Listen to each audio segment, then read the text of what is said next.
Hey everybody, Neil Thompson, founder of Teach the Geek here.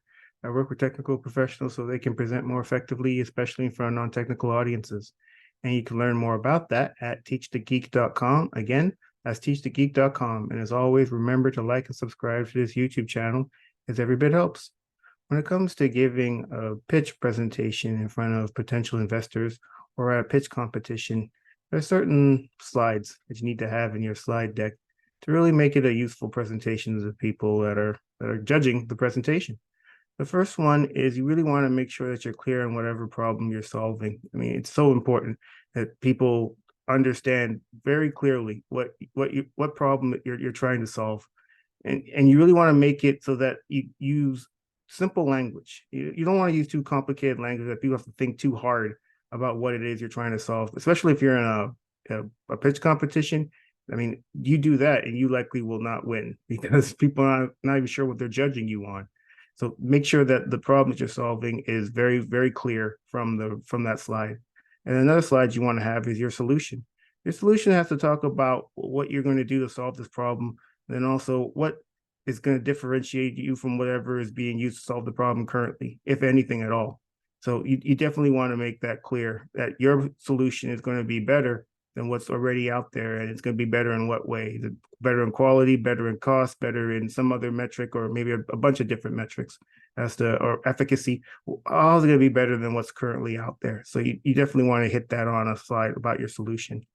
The next slide you want to mention is the market opportunity. You want to make sure you mention the market size, approximately how many dollars are involved, how many dollars you think you can take from that market, and you do that from the market research that hopefully you've done to figure out what the market is, because typically if you're dealing with either an angel investor or a VC or even a pitch competition, they're going to have different ideas as to what type of companies they invest in. Is it if it's a big enough market size, then they're likely to invest. If it's a smaller market size, then maybe not. But ultimately, you have to make it known that you know what the market size is, because a lot of times people that are judging these competitions or the investors, they know, so they want to know that you know.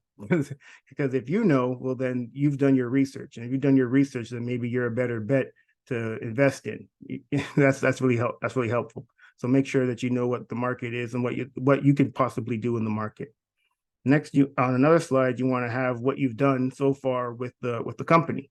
So have you filed for intellectual property? Do you have a prototype? If it's a medical device, have you gone through any FDA? Do you have any FDA clearances? That type of thing. What have you done up until that point to really show that this is something that you're very much invested in?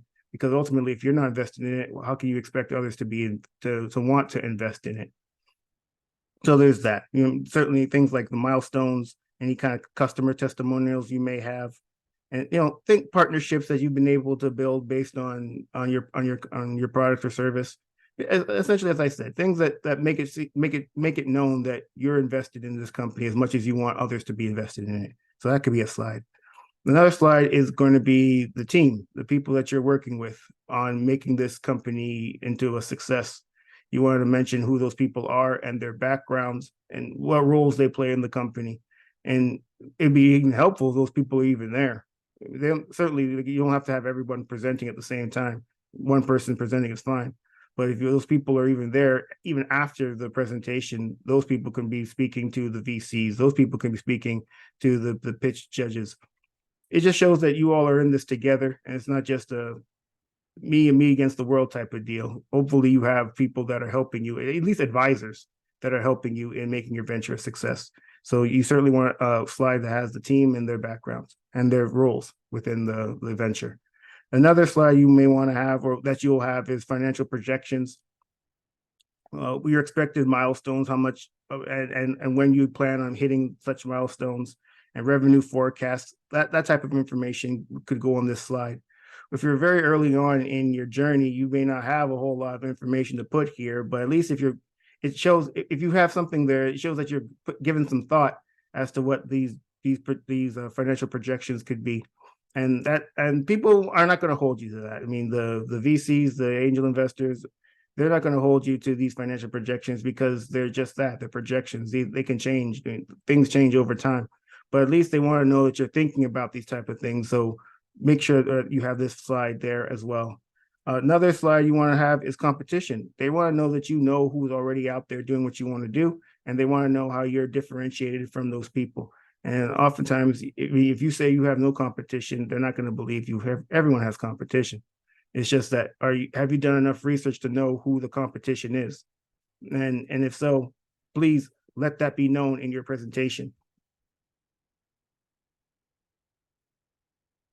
And then another slide that you could have is the ask. Well, that you must have really is the ask. They have to know clearly what you want from them. Ultimately, I mean, you've gone through all these other slides, the problem, the solution, market opportunity, etc. Now it's time to ask them for something. I mean, how much money are you asking them for? And what do they get for the money that you're asking them for? And make that very clear as well. Just as clear as you made the problem and the solution, you want to make that ask as clear as day as well. So hopefully that's been helpful, just going over the various slides that you want to have in a pitch deck.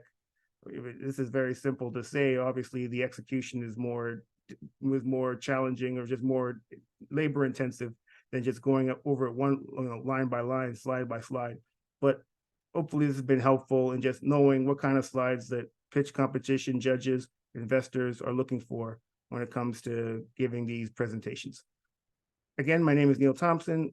I am the founder of Teach the Geek. I work with technical professionals so they can present more effectively, especially in front of non-technical audiences. And you can learn more about that at teachthegeek.com. Again, that's teachthegeek.com. And as always, remember to like and subscribe to this YouTube channel as every bit helps. Thanks. Have a great day.